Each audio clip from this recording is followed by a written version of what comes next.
The age-old question of science versus religion, and which one to choose. The latest voice to weigh in was Joe Rogan's in a recent podcast episode. It couldn't be nothing and then all of a sudden everything.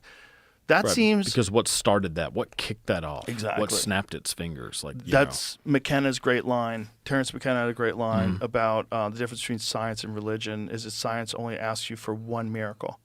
I want you to believe in one miracle, the Big Bang. Yeah.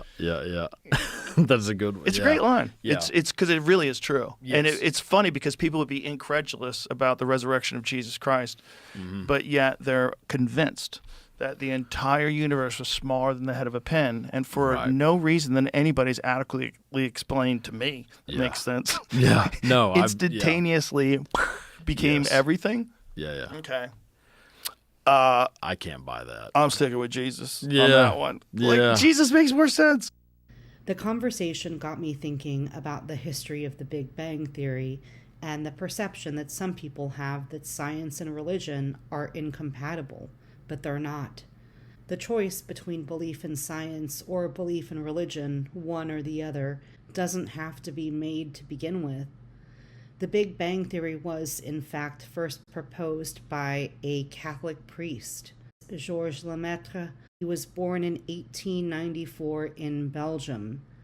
After serving in World War I, he was ordained a Catholic priest in 1923, and he went on to get a PhD from MIT.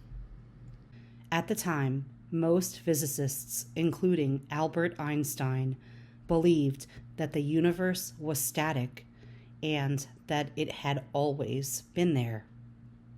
So, when Lemaitre published papers arguing that the universe was expanding and that its origin could be traced back to a finite point in time, it was controversial. So much so that Einstein reportedly told him, "Your calculations are correct, but your physics is abominable." The idea that the universe had been created by a Big Bang seemed preposterous, too similar to the creation story laid out in the Bible, that in the beginning God created the heavens and the earth. Einstein eventually changed his mind, and as we know today, the Big Bang Theory is the most widely accepted explanation for the origin of the universe. For his work, Lemaitre was nominated for Nobel Prizes in physics and chemistry in 1954 and 1956. The Pope during Lemaitre's time, Pope Pius XII, endorsed the Big Bang Theory, as did Pope Francis, saying in a speech at the Pontifical Academy of Sciences, "The Big Bang, that today is considered to be the origin of the world, does not contradict the creative intervention of God. On the contrary, it requires it."